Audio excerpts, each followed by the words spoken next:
И сегодня ветеранов Великой Отечественной, тружеников тыла, детей войны и участников специальной военной операции чествовали в администрации главы Коми. На торжественном приеме Владимир Уйба поблагодарил ветеранов за этот великий день. Не жалея себя и своих сил, они ковали победу и подарили нам мирное небо над головой. Тогда, в далеком 45-м, мы победили фашизм. А сегодня наши бойцы снова встали на защиту своей страны.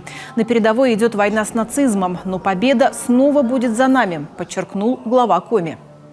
Уважаемые гости, друзья, поздравляю вас с Днем Великой Победы.